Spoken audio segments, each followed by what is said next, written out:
menuju mana? Halo. Akhirnya kita jalan lagi yuk. Ya, hari ini kita akan ketemu salah satu putra bangsa nih.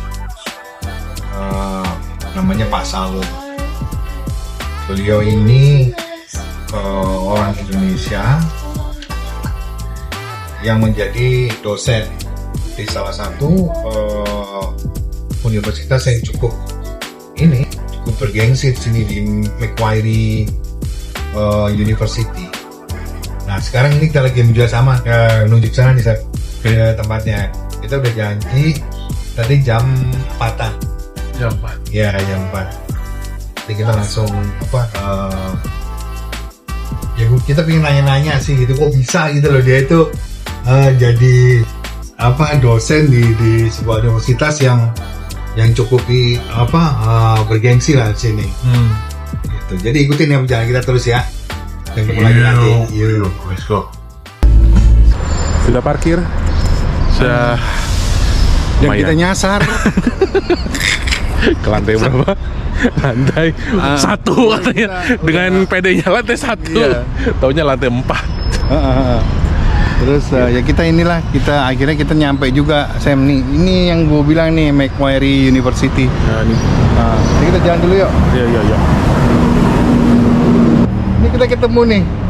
Dan kita ketemu langsung sama Pak Salut. Pak Salut Maidin. Ini yang gue bilang tadi. Apa kabar Pak Salut? Baik. Akhirnya ketemu juga kita. Nih yang gue bilang, bro. Ini Pak Salut. Pak Salut. Selamat datang di area kampus Macquarie. Bukan kampus saya. Kampusnya Macquarie. Gede ya Pak kampusnya ya? Alhamdulillah, lebih dari 16.000 hektar kayaknya. 16.000 hektar. Bekas dari lapangan golf dia tadinya. Kayak nanti kelihatan konturnya masih kelihatan seperti area lapangan golf. Ini udah tahu nggak berapa lama Pak udah 64 tahun. 64 tahun ya? 60 tahun, sorry. Oke. Thank you. Dia kebetulan tahun ini 2024 60 tahunnya. Karena 60 tahunnya. Dibangunnya sejak 1964 sampai 2024. Wow. Tapi sini nggak ada ular kan Pak? Yang ada koala. Oh koala ada koala. Tapi nggak ada kanguru. Jarang-jarang. Pak kalau boleh tahu ini kayak kalau di Indonesia kan ada swasta ada negeri. Oh gitu ya, ini apa nih? Ini termasuk negeri. Oh negeri. Jadi nama Macquarie itu dari gubernur pertama New South Wales. Lachlan Macquarie. Oh, oke. Di nama family name-nya Macquarie, jadi dianggap ini salah satu universitas yang pakai nama orang, bukan nama state kayak New South Wales atau nama kota. Iya. Kalau di Victoria kan ada University Victoria, ada Melbourne Uni, Sydney Uni, ada UNSW. Ini adalah salah satu yang menggunakan nama tokoh. Oh, oke. Tapi tetap state university. Iya. Oke Pak, kita sambil jalan Pak yuk. Boleh.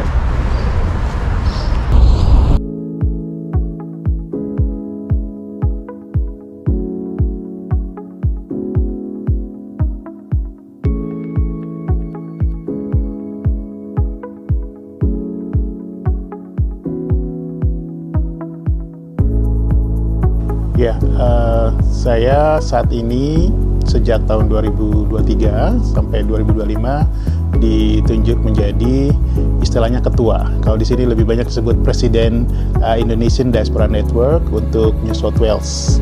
Ini adalah salah satu chapter dari beberapa banyak IDN juga di beberapa negara, selain pusatnya di IDN Global.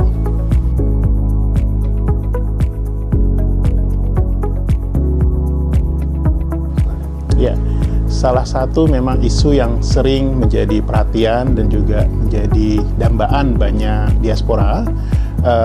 Sebelum saya ke sana, diaspora harus kita artikan juga mereka yang tidak saja yang masih berwarga negara Indonesia, tapi juga warga negara sudah berubah menjadi warga negara asing, termasuk warga negara Australia dan anak-anaknya. Nah, salah satu aspirasi yang memang sering dibicarakan dan selalu hangat itu adalah soal apakah mungkin Indonesia menganut sistem dual citizenship atau dwi kenegaraan. Memang sudah sejak awal Indonesian Diaspora Network berdiri 2012 dan kemudian disahkan 2013, aspirasi itu terus dikembangkan. Mulai dari teman-teman dari kelompok perkawinan campur, ibu-ibu mengumpulkan petisi, tanda tangan sampai lebih dari 5.000-6.000 tanda tangan yang juga telah membuat pemerintah mencoba merevisi beberapa aturan-aturannya, termasuk memperpanjang usia boleh dual citizenship untuk anak-anak hasil kawin campur sampai umur 18, diberikan waktu sampai 5 tahun, artinya 21 untuk memilih. Cuma lagi-lagi sampai saat 21 aja, setelah itu mereka harus memilih. Nah, sejak itu isu yang dikembangkan adalah ada nggak alternatif lain kalau selain misalnya Indonesia tidak mau menganut dual citizenship. Kita sudah ajukan tentang bagaimana seperti India, origin citizen India OCI, kemudian juga mungkin seperti Cina diberikan kemudahan-kemudahan soal visa dan sebagainya. Dan sepertinya pemerintah terutama dalam hal ini pihak Kementerian Hukum, Imigrasi khususnya sudah mulai banyak mengadopsi itu. Termasuk ada terbitnya visa diaspora, visa golden visa, kemudian juga terakhir Menteri Hukum kita Pak Yasona mengatakan bahwa nanti sebelum akhir pemerintahan Pak Jokowi kemungkinan besar akan ada peraturan pemerintah baru. Jadi bukan undang-undang yang dibuat, ada peraturan pemerintah untuk memberikan kemudahan para diaspora seperti yang dilakukan oleh pemerintah India dalam bentuk origin citizen India menjadi origin citizen Indonesia. Demikian.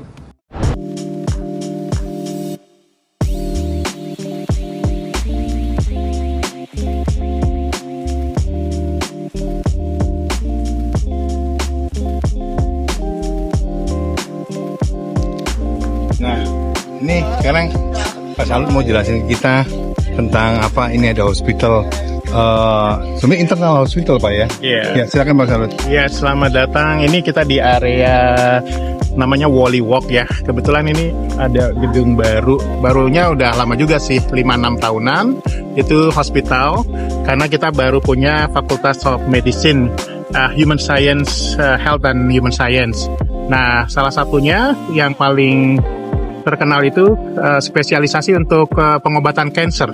Jadi masih postgraduate, S2 dan S3, dan itu dipakai juga kadang-kadang untuk merawat orang-orang yang sakit. Tidak semua penyakit, tapi hanya yang berkaitan dengan kanker dan internal lainnya. Gitu kira-kira. Baiklah. Oke Pak, lanjut. Kita melanjut ke sudah mulai main.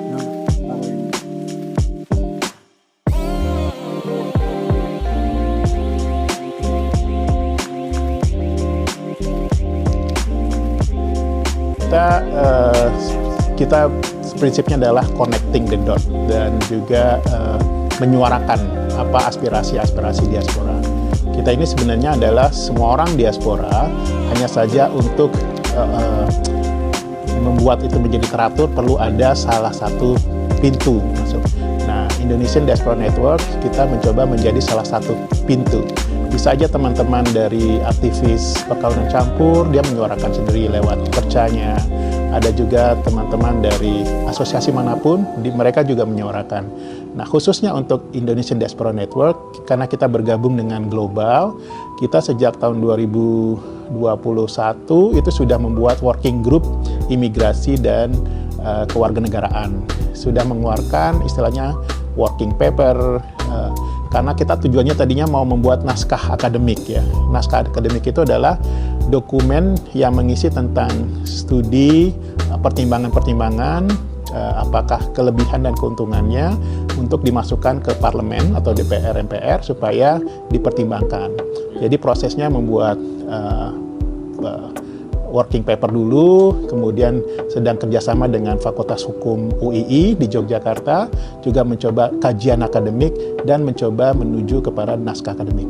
Nah, di diaspora di Sydney, kita mencoba menyuarakan itu, hasil yang kita lakukan pada skala global, dan juga kita bekerjasama dengan pemerintah setempat seperti KJRI dan KBRI untuk apa ini undang-undang baru ataupun peraturan baru yang ada berhubungan dengan keimigrasian, terutama berhubungan dengan diaspora. Jadi kita mencoba menjembatani suara-suara itu.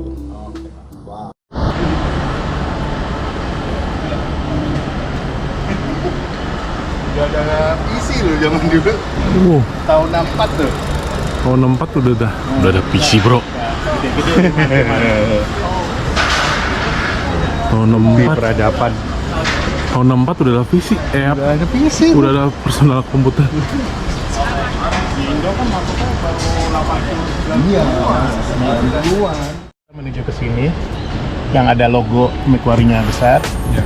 Terus nanti yang ada ininya ke sini ya.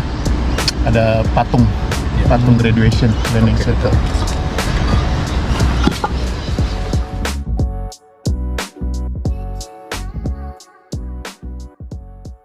Iya, terima kasih. Sebenarnya saya lebih tertarik pada riset ya. Kebetulan saja ini kembali lagi masalah lahan ya. Pengajaran ini kan tidak bisa dilepaskan dari hasil penelitiannya. Jadi ketika kita ingin berkecimpung di dunia akademik, lahannya tersedia itu tidak bisa hanya kamu riset aja, tapi juga harus memberikan pengajaran pada orang lain. Nah, karena kalau di Indonesia mungkin terkenal Tridharma perguruan tinggi, pengajaran, penelitian, dan pengabdian. Sama halnya juga di luar negeri, ketika kita ingin masuk ke universitas ataupun akademi, yang paling banyak orang pilih adalah 3 itu. Memang ada beberapa orang memilih, saya hanya ingin di jalur riset, saya hanya ingin jalur di ngajar.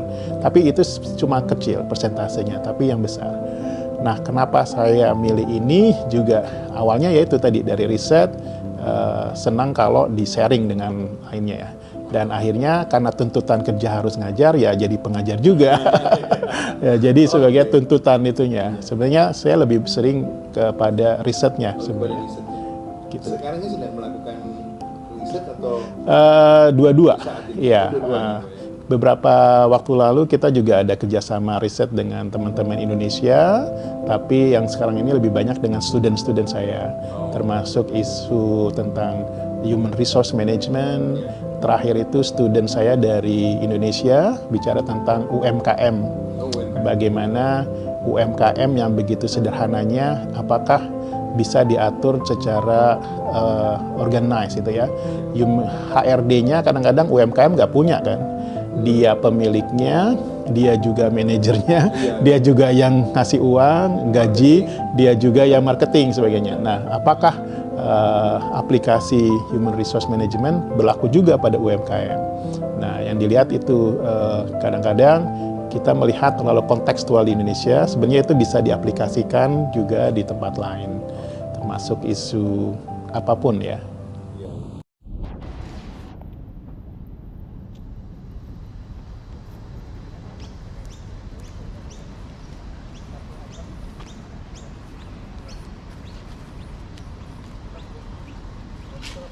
kita mau yang outdoor dulu aja misalnya ada cahaya. Kalau yang indoor nanti outdoor.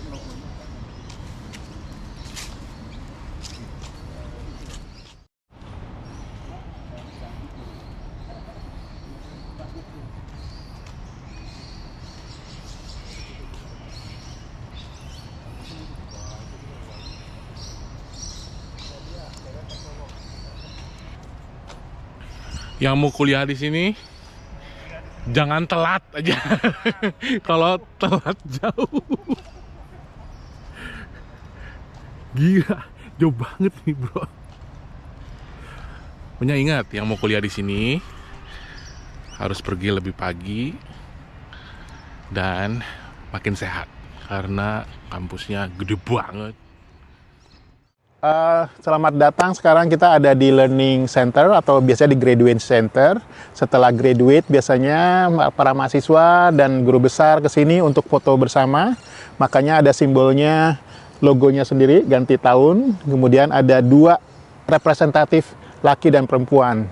Ini sebenarnya adalah simbol yang lulusan pertama ya. karena tahun 64 sekitar 3 tahun kemudian mereka ialah lulusan pertama di Macquarie, begitu kira-kira. Jadi tinggal ganti tahun, tiap tahun berubah dengan latar belakang yang oke punya. Terus ini Pak Salut, saya ada beberapa pertanyaan buat Pak Salut. Siap.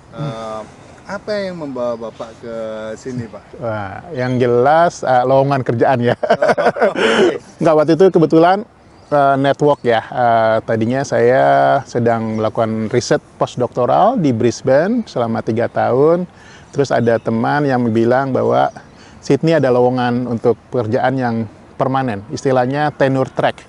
Jadi saya coba apply dan atas rekomendasi dan bantuan beliau juga mungkin dipertimbangkan ya, selain juga kandidat lain. Dan kita tadinya mau percobaan ya sekitar berapa tahun, tapi lama-lama kayaknya Sydney lebih asik gitu ya dibanding tempat lain. Akhirnya saya meneruskan di sini, selain juga bidangnya cocok dengan yang saya pelajari sebelumnya. Begitu kira-kira. Jadi official ini gabung di Macquarie tahun berapa Pak kira-kira? Harusnya Januari 2011, tapi sempat tunda dulu beberapa bulan. Kemudian ya kita pas awal-awal 2011 masuk ke sini. Kalau boleh tahu Pak, murid-muridnya banyak orang Indo nggak Pak di sini Pak? Nah, kalau murid Indo itu relatif ya, kadang cuma 2 atau 3 adik kelas, tapi paling sedikit saya pegang waktu selama ini sekitar 60 orang satu kelas, paling besar waktu itu sampai 300-400 orang. Dan di Indo kadang kalau nyebutin dari Indo ya gitu, ya Pak gitu. Jadi mereka juga sungkan juga kalau mereka nggak masuk gitu ya, karena saya udah tahu bahwa mereka Indo. Lebih banyak waktu itu 50-50 ya antara Australian dan juga orang asing. Kalau sebelumnya banyak dari Cina, sekarang ada dari campur-campur Malaysia, Vietnam, India terutama dan sebagainya, begitu. Iya Pak, ini untuk pesan-pesan generasi muda Pak. Mungkin nanti ada beberapa pertanyaan yang akan lebih mendetail. Tapi yang bisa saya tangkap, namanya cita-cita boleh digantungkan setinggi langit ya Pak ya. Betul. Ini adalah salah satu living proof di depan kita nih, Pak Salut sendiri, seorang putra bangsa yang berada di Australia dan sebagai dosen di Macquarie University. Bagaimana perasaan Bapak? Alhamdulillah bangga ya, karena kan kita tahu sendiri untuk masuk ke Macquarie termasuk reputasi bagus di Australia. Memang bukan number one sekali, tapi every time kita trying to lebih baik gitu ya. Kayak kemarin aja kita peringkatnya loncat sekitar lebih dari 100 loncatannya. Dulu sekitar 200 teratas, sekarang udah mulai 100 ke atas. Mudah-mudahan nanti menjadi 20 dan 10 ke atasnya. Pertama itu bangga bisa bersaing dengan dari negara lain juga. Yang kedua bisa berkiprah tidak hanya membawa nama bangsa, tapi juga menyuarakan aspirasi para diaspora ya, terutama karena biasanya melihat dari luar kadang lebih jernih karena lebih jauh pandangannya, tapi juga kita masih bisa berkolaborasi dengan teman-teman di tanah air. Begitu kira-kira. Oke teman-teman, ini di sini tadi kita dari graduation hall tadi yang dari kita wawancara sama Pak Salut. Nah ini kayak tempat ininya nih tempat nyantainya, ada kantin-kantin. Tapi lihat deh landscape-nya apa segala macam kayak mall ya. Iya, kayak mall sendiri. Ini kampus sama mall nih. Nah yuk ikut gue yuk. Ini gue kasih tahu.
Kalau berbagi itu sudah dilakukan lama ya.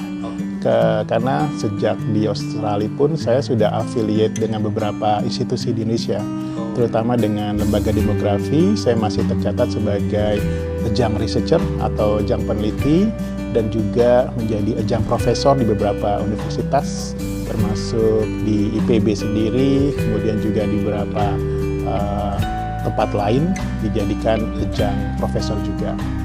Jadi kalau secara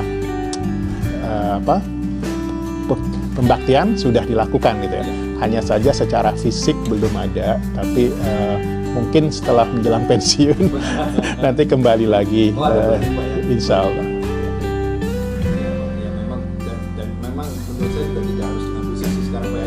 Betul, apalagi sekarang sudah bisa online, jadi kapanpun. Baru bulan lalu dengan Universitas Muhammadiyah Makassar, mereka juga mengundang untuk webinar dan sebagainya. Jadi sambil berarti Allah sudah ya? Sudah melakukan kalau sharing. Ya Pak Salut, saya tadi sempat membaca sebentar mengenai profilnya Pak Salut itu, demografer ya Pak ya. Ini saya sebagai orang awam cukup Nggak tahu juga. Ya, Pak, ya. Kalau nanti mungkin Bapak akan kasih penjelasan tentang apa demografi. Tapi pertanyaan saya bukan situ Pak. Pertanyaan saya, kenapa Bapak memilih jurusan itu? Ya, Oke. Demografi, atau kalau orangnya demografer itu sebenarnya bahasa asing ya istilahnya. Kalau bahasa Indonesianya itu adalah ahli kependudukan. Jadi ilmu-ilmu yang mempelajari tentang perihal kependudukan, pola perilaku, dan juga dampak akibat dari perilaku kependudukan itu sendiri, termasuk dia berpindah, dia bertumbuh, dan juga ada peristiwa-peristiwa kematian. Nah, itu yang berhubungan dengan itu disebutnya orang yang mempelajari kependudukan atau demografi. Kenapa saya milih itu? Karena saya pernah setelah lulus S1, saya sempat diajak untuk melakukan riset atau penelitian di Lembaga Demografi UI. Dulu masih di Salemba, sekarang sudah pindah ke Depok, kampus Depok UI, tapi di bawah Fakultas Ekonomi UI. Nah, karena sering berkecimpung dengan riset itu dan juga bertemu dengan para pakar dan ahlinya, akhirnya berpikir kenapa enggak ya studinya soal itu, karena ngebayanginnya kok asik juga gitu ya. Nah, akhirnya saya memilih jurusan itu sebagai studi saya pada tingkat S2 dan S3-nya begitu. Nah, sekarang dalam aplikasinya Pak, kira-kira banyak nggak sih Pak seorang demografer itu? Oh, banyak banget ya sebenarnya. Di Indonesia? Di Indonesia itu cuman hanya dia tidak dilabelkan. Kalau ada kementerian, biasanya Kementerian Transmigrasi dulu. Kemudian ada Kementerian Tenaga Kerja. Itu sebenarnya orang yang berhubungan dengan kependudukan juga, tapi dipecah-pecah ya. Kementerian Sosial, Kementerian Pendidikan, karena kita juga memperhatikan pendidikan anak-anak, pendidikan orang dewasa, dan sebagainya. Hanya memang tidak ada Kementerian Kependudukan. Pernah ada mau dibuat, tapi akhirnya dibubarkan, hanya menjadi Kementerian Transmigrasi dan Tenaga Kerja. Nah, itu yang menjadi, padahal dulu juga ada Kementerian Lingkungan Hidup, Kependudukan dan Lingkungan Hidup waktu zaman Emil Salim, tapi akhirnya dianggap tidak seksi, terlalu spesifik, akhirnya dibuat yang lebih menjanjikan mungkin ya. Jadi sebenarnya aplikasinya banyak, termasuk saat ini juga saya di Macquarie Business School, itu sering dipakai aplikasinya. Jadi untuk mengestimasi pasar, kenapa pasar perumahan di sini makin meningkat gitu ya. Karena itu jumlah yang mintanya lebih banyak daripada jumlah yang mengeluarkan. Itu akhirnya aplikasinya besar. Termasuk juga kenapa harga pangan naik gitu ya. Kemudian juga kenapa harga-harga, pokoknya aplikasinya lebih banyak kalau misalnya mau diaplikasikan begitu. Lebih ke survei ya? Bagian dari itunya. Bagian. Ya. Karena segala sesuatu yang berhubungan dengan penduduk, orang survei biasanya juga nggak cuma survei penduduk, tapi dia juga survei macam-macam ya, properti dan sebagainya. Tapi kalau yang berhubungan dengan penduduknya sendiri, itu adalah bagian dari risetnya orang-orang yang berkecimpung di dalam bidang kependudukan, begitu. Menarik sekali. Pak, nanti kita lanjut lagi Pak ya. Kita tanya lebih Siap. lagi. Enjoy ini.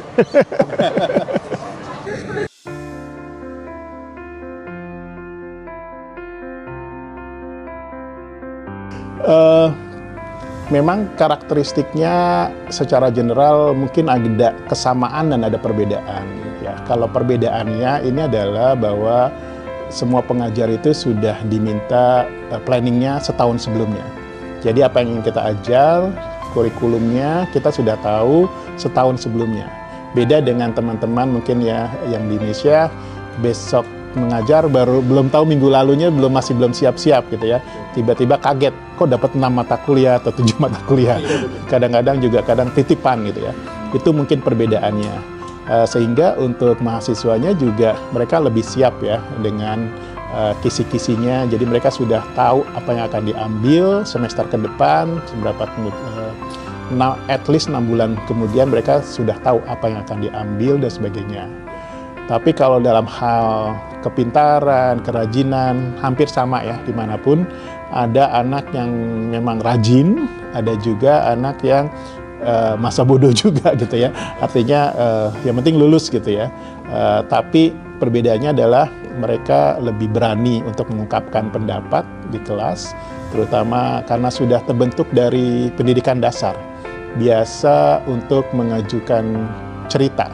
Dan ceritanya itu biasanya bukan textbook, tapi lebih kepada kalau kita kasih buku, kita tanyanya adalah kira-kira lanjutannya apa ya, gitu. Bukan apa yang bisa kamu pelajari dari buku ini, gitu kan.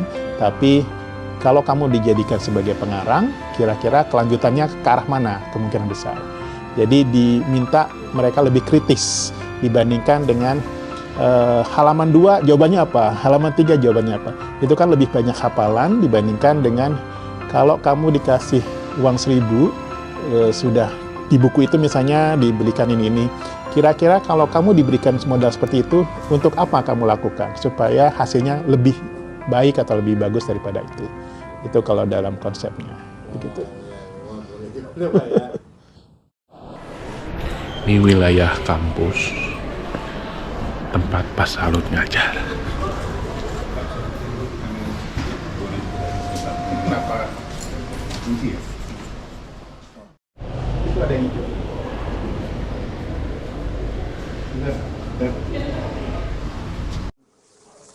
Selamat datang di salah satu ruang kelas. Ini biasanya kita pakai untuk kelas diskusi.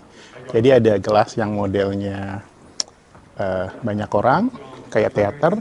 Ada juga kelas yang modelnya diskusi. Nah, kayak ini adalah yang modelnya grup-grup discussion. Biasanya banyakan di postgraduate program. Kebetulan ini ada Indian Society lagi pakai ruangan. Dan kita biasanya menggunakan modern ini ya, komputer. Diatur secara sentral. Jadi alatnya udah langsung, kita tinggal masukkan ke sana. Begitu kira-kira.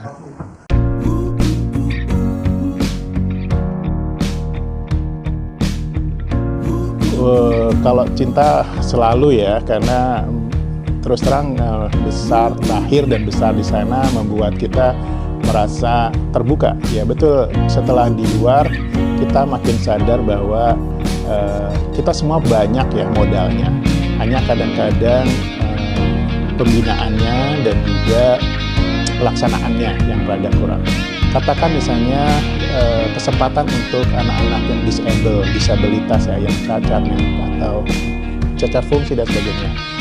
Di Australia misalnya, bukan di mana-mana, tapi itu difasilitasi sehingga ada kemungkinan anak-anak itu juga memiliki kesempatan yang sama, gitu ya. Kalau memang dibina, entah didanai ataupun difasilitasi. Kalau di tempat kita masih apakah ada dananya. Jadi cita-citanya semua sama, ingin membuat bangsa maju. Tinggal persoalannya ketika di Indonesia adalah siapa yang mau berbuat apa, siapa yang memberikan modal, itu masih menjadi pertanyaan besar. Jadi semua baik Australia maupun Indonesia setuju bahwa negara harus maju dalam hal pendidikan. Cuma di Australia misalnya sudah tahu kalau pemerintah harus segini, yang melakukan adalah dari guru dan orang tua, dan siapa yang akan siapa yang bertanggung jawab soal ini. Nah, di kita kadang-kadang masih ada tidak persetujuan. Siapa yang melakukan, ini tanggung jawab siapa, apakah orang tua semuanya harus bayar, ataukah sebagian dari pemerintah, itu masih kadang-kadang abu-abu ya. Ada yang bilang, oh ini tanggung jawab pemerintah semua, ada yang bilang enggak, ini orang tua juga harus tanggung jawab. Sehingga belum ada kejelasan itu, sehingga pelaksanaannya terjadi kesimpang siuran gitu.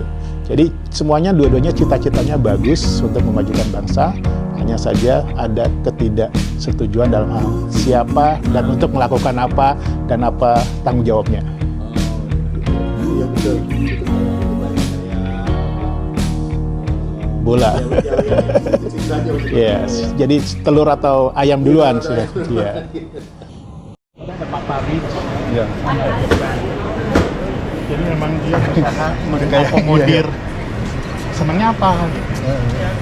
Ini mah kalau di Indonesia mall Pak, bukan Mall. kampus nih. Nah ini biasanya kalau hari tertentu ada nobar, ada layar di sini. Kita nonton di sini.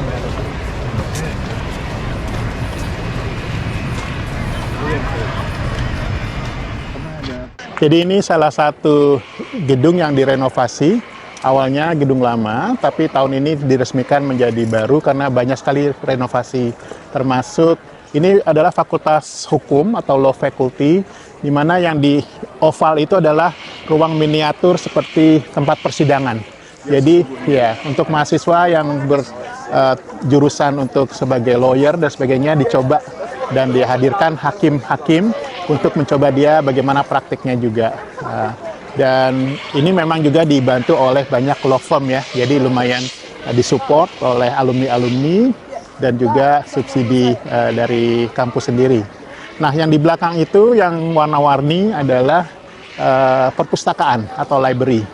Itu awalnya gedung lamanya adalah sebelah sana, itu sekarang menjadi pusat mahasiswa yang ada lampu-lampunya. Nah, kemudian dipindah sejak tahun awal 2010 gitu ya.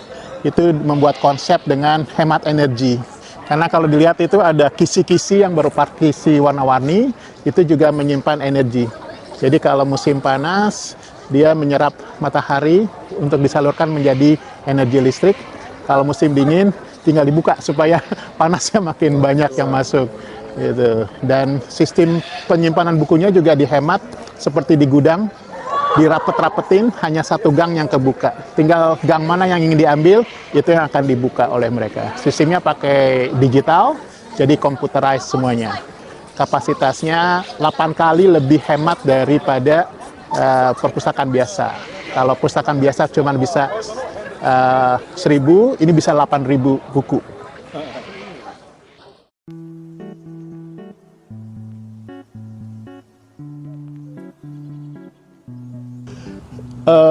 Indonesia yang jelas kreatif ya dalam segala suasana, baik dia kekurangan ataupun kelebihan, selalu ada jalan keluar untuk itu, lebih kreatif sebenarnya. Sehingga terbiasa dengan tekanan, terbiasa dengan apapun, jadi fleksibel lah istilahnya orangnya, sehingga bisa melakukan apapun. Cuman kadang-kadang itu dibuat tidak terarah gitu ya, misalnya supaya jalan cepat ada pemalsuan ijazah, supaya cepat ada penjiplakan dan sebagainya gitu ya. Artinya kreatif tapi belum terarah gitu ya. Sebenarnya kalau itu kreatif diarahkan akan lebih bagus gitu ya. Dan kadang-kadang juga rambu-rambunya juga dicontohkan oleh orang yang merasa dia public figure, mencontohkan orang gitu, sehingga ada orang bilang kenapa enggak saya seperti orang itu. Itu Pak. Iya, jadi harusnya lebih diarahkan ya. Betul ya. Prosesnya yang harus diperhatikan. Selamat datang di perpustakaan. Di dalamnya salah satu exhibitionnya adalah ruang office atau ruang kerjanya Gubernur Lachlan Macquarie. Siapa Lachlan Macquarie itu? Adalah gubernur pertama di New South Wales tahun 18-an. Dia adalah makanya disebut dengan Macquarie Campus karena mengambil nama beliau ini, Lachlan Macquarie, gubernur the first gubernur di New South Wales. Ini silahkan lihat gedung ruang kerja beliau saat zaman dulu, masih dengan tungku api dan sedikit office table ya, office worknya.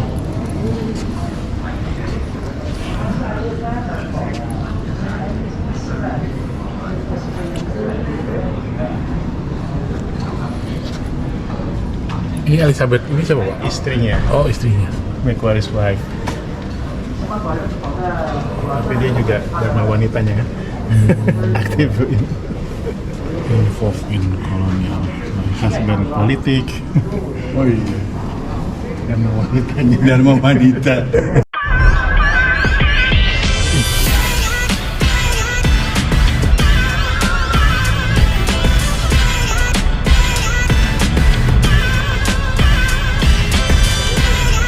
Halo, selamat datang di Macquarie Business School. Saya Salut Muhyiddin, salah satu dosen di Macquarie. Ini adalah tempat gedung di mana saya bekerja. Selamat datang.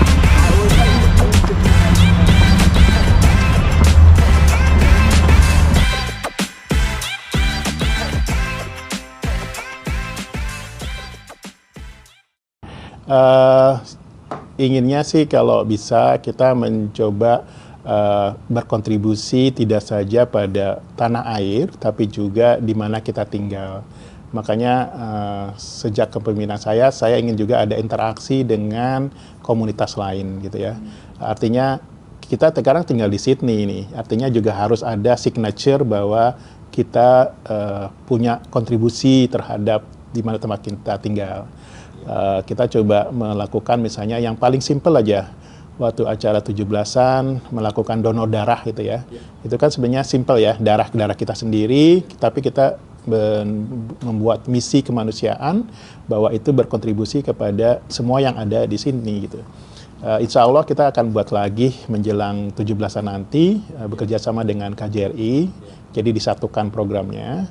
Dan juga yang kedua, memperkenalkan budaya Indonesia.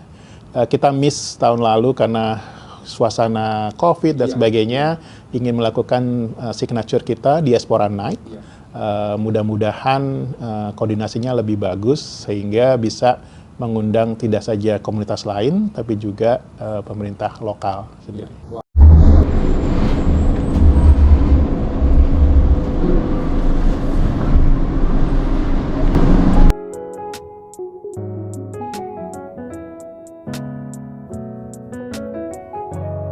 Waduh, kata orang saya itu ini paling selalu sabar. Ya. Terus yang kedua curious, ya, selalu ingin tahu. Jadi karena riset saya ingin mencoba menggali apa sih gitu ya, kenapa, selalu kenapa. Yang terakhir ya easy going ya atau fleksibel aja. Kadang-kadang soalnya kalau kita terlalu expect-nya tinggi tetapi cuma dapat 90%-nya, kalau itu kadang kecewa. Jadi ya kita coba survive ya, tapi juga kita punya ekspektasi yang sesuai dengan harapan kita. Masih banyak lagi tapi mungkin itu ya yang orang bilang. Curious, saya ingin tahu dan fleksibel. Terima kasih. Mungkin nanti akan ada kesempatan lain. Saya ingin mengundang Pak Salut ke podcast kami. Boleh, siap. Siap, ya. Sehingga akan lebih intimate. Saya ingin lebih istilahnya Menggali. Iya, secara ini aja Pak, pertemanan kan kayak hari ini kita udah selesai dengan Kampus Tour. Ya. Jangan lupa DND Sydney Live, like, subscribe, and share. Selalu. Terima kasih Pak Salut. Sama-sama.